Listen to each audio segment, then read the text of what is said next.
जी तो ये चेक करें, मज़ेदार सेवइयों की रेसिपी है, थोड़ी डिफरेंट है। इस ईद के ऊपर आप लोग इस तरीके से मेरे तरीके से रेसिपी को बना के जो है ट्राई कीजिए। वीडियो को फुल वॉच कीजिए। अगर आपको वीडियो पसंद आए तो वीडियो को लाइक शेयर और सब्सक्राइब कीजिए। चलते हैं मज़ेदार सी सेवइयों की रेसिपी की तरफ। अस्सलामुअलैकुम वरहमतुल्लाहि वबरकातुहू। बिस्मिल्लाहिर्रहमानिर्रहीम। आज मैं आपके साथ एक मीठे की रेसिपी शेयर कर रही हूँ, क्योंकि ईद आने वाली है। हर तरह की तो रेसिपी हम दूध सेवइयाँ बना के अपना ट्राई करते हैं, पर आज जो मैं रेसिपी बना रही हूँ थोड़ी सी मुख्तलिफ है और बहुत मज़ेदार है। इसके लिए देखें, दूध मेरे पास 1 लीटर दूध है और अभी मैंने बिल्कुल स्लो फ्लेम रखी है, सबसे बिल्कुल हल्की आंच के ऊपर। जैसे ही दूध आप रखेंगे ठंडे दूध के अंदर आपने फ़ौरन से इसके अंदर 1 अदद अंडा डाल देना है। अंडा डाल के हम दूध को बहुत अच्छी तरह से फेंटेंगे। आपने मुसलसल अंडा डालने के बाद जो है इसको चलाते रहना है।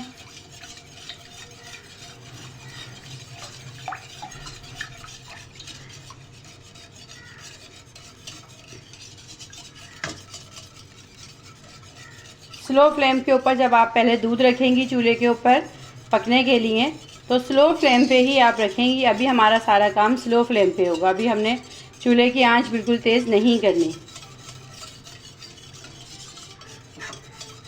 मुसलसल आपने स्पून चलाते रहना है जब तक अंडा दूध के अंदर अच्छे से मिक्स नहीं हो जाता।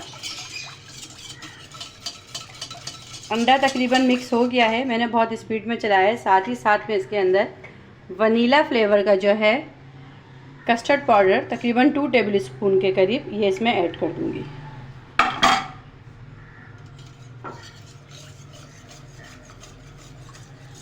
कस्टर्ड पाउडर ऐड करने के बाद भी हमने आंच को स्लो ही रखना है और मुसलसल जिस तरह मैं स्पीड में चला रही हूँ इसी तरह हमने स्पीड में इसको मिक्स करते रहना है।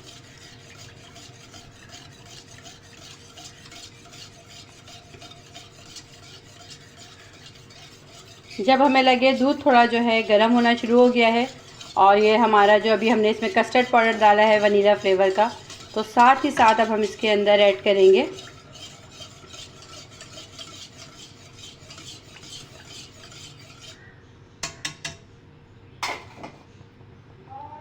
थोड़ी सी। अभी इस स्टेज पे मैं आंच थोड़ी सी चूल्हे की तेज़ करूँगी और साथ ही साथ इसमें मैं कलर सेवइयाँ जो हैं ये ऐड कर दूँगी। कलर सेवइयाँ ऐड करने के बाद हम उसको मुसलसल कंटिन्यू चलाते रहेंगे। मैं एक बार आपको रेसिपी दोहरा देती हूँ। सबसे पहले हमने ठंडे दूध के अंदर 1 अदद अंडा डाला। अंडा डाल के उसको हमने बहुत अच्छे से जो है फेंटा है। फिर हमने इसके अंदर वनीला कस्टर्ड पाउडर डाला है और फिर कलर सेवइयाँ डाली हैं। अब चूल्हे की आंच जो है थोड़ी सी हम तेज़ करेंगे और हम इसको मुसलसल जो है जिस तरह भी आप देख रही हैं मैं चला रही हूँ स्पून, इसको हम मुसलसल इसके अंदर पकाते जाएंगे जब तक कि ये गाढ़ा अच्छे से नहीं हो जाता और सेवइयाँ इसके अंदर खूब अच्छे से गल नहीं जाती। हम इसको इसी तरह जो है पकाते रहेंगे। तकरीबन इसको पकते हुए तकरीबन आधा घंटा 15-20 मिनट हो गए। अब आप ही देखिए कितने अच्छे से जो है ये थिक होना शुरू हो गया है। अब हम चेक करेंगे सेवइयाँ ना कि सेवइयाँ गली कि नहीं गली। इसके अंदर बहुत अच्छे से माशाल्लाह गाढ़ा हो गया है और कलर भी बहुत प्यारा सा इसका होता जा रहा है। अब साथ साथ जब तक ये पक रहा है सेवइयाँ भी हम दिख रही हैं कि बिल्कुल अच्छे से गल चुकी हैं। अब हम साथ ही साथ फ्राई पैन ले लेते हैं। फ्राई पैन को हमने गरम कर लिया है। गरम करने के बाद हस्बे ज़ायक़ा जितनी चीनी आप खाना पसंद करती हैं उतनी चीनी हम इसके अंदर डाल के चीनी को मेल्ट करेंगे। बस मेल्ट करना है, बहुत ज़्यादा डार्क कलर नहीं देना। जैसे ही हल्के हल्के मेल्ट होना शुरू होगी हम इसको चलाते रहेंगे। मैंने आपको बताया कि इसको हमें बहुत डार्क नहीं करना है। शुरू में तो ऐसा लगता है कि हमारे हाथों पे चिपक रही है, बहुत डार्क हो रही है, लेकिन फिर ये सेट हो जाती है। देखें जैसे ये मेल्ट होना शुरू हो रही है। अब इसके अंदर हम 1 किलो दूध है ना, तो मेरे पास 1 कप के करीब जो है इसके अंदर मैं अभी फ्रेश क्रीम ऐड करूँगी। थोड़ी सी चीनी और मेल्ट हो जाए बस अब ये मेल्ट हो गई है। अब इसके अंदर हम 1 कप के करीब जो है फुल क्रीम जो होता है वो ऐड कर देंगे और चूल्हा बंद कर देंगे। चूल्हा बंद करके अब हम क्रीम को जो है चीनी के साथ पकाएंगे। ये देखें, ऐसा आपको ये महसूस होगा, आप परेशान नहीं होगा, ये आगे पकेगी तो ये सेट हो जाएगी।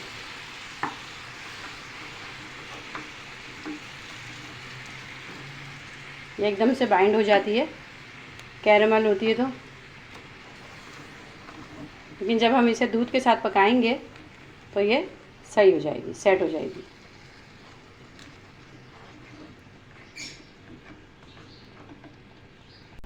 क्रीम और चीनी देखें खूब अच्छे से सेट हो गई है। जो थोड़ी बहुत हार्ड है भी तो वो मज़ीद दूध के अंदर जाके पकेगी तो घुल जाएगी। अब हम चूल्हा बंद कर देंगे और ये इसी तरह गरम गरम जो है हम इसके अंदर ऐड कर देंगे।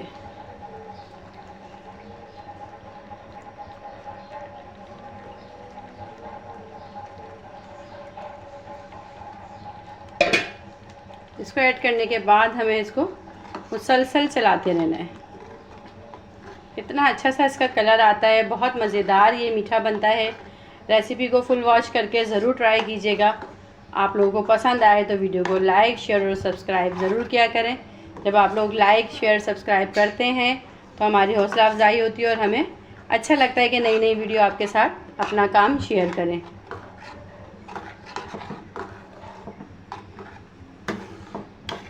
थिकनेस आप चेक करें इसकी कितनी अच्छी है। पक पक के सेवइयों के साथ भी और ये कस्टर्ड पाउडर के साथ भी बहुत अच्छा सा जो है ये गाढ़ा हो गया है।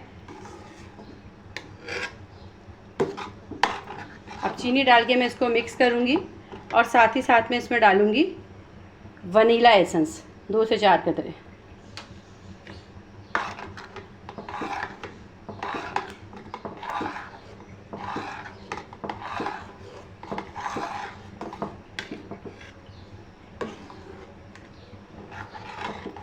चीनी और क्रीम डाल के हम इसको बहुत देर नहीं पकाएंगे, बस उतना पकाएंगे कि चीनी हमारी अच्छे से इसके अंदर मिक्स हो जाए।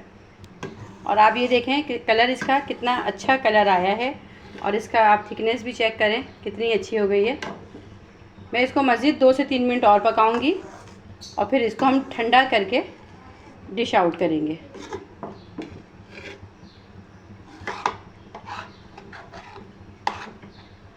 अब हम इसका चूल्हा बंद कर देंगे और मज़ीद इसको ठंडा होने के लिए छोड़ देंगे। चेक करें इसको कि कितने अच्छे से देखें गाढ़ी हो गई है और ख़ूब अच्छे से अपनी ठंडी भी हो गई है। अब हम इसको डिश आउट कर लेते हैं। इसे एक बाउल में मैंने निकाल लिया ठंडा होने के बाद।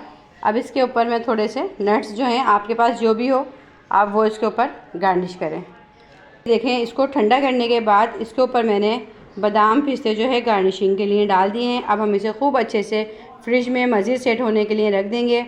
और इस मीठे की स्पेशलिटी मैं आपको ये बताऊं कि अगर आप इसको 10 दिन के लिए बना के भी फ्रिज में नीचे रखेंगी, अचानक आपके यहाँ ईद पे या किसी मौके पे कोई गेस्ट आ जाएं तो निकालेंगी तो इसके टेस्ट के अंदर कोई फ़र्क नहीं आएगा। उम्मीद है कि आपको ये मीठे की रेसिपी पसंद आई होगी। आप वीडियो को ज़रूर ट्राई कीजिएगा। आपको पसंद आए तो लाइक, शेयर, सब्सक्राइब कीजिएगा। मैं आपसे इजाज़त चाहूँगी। अल्लाह हाफिज़।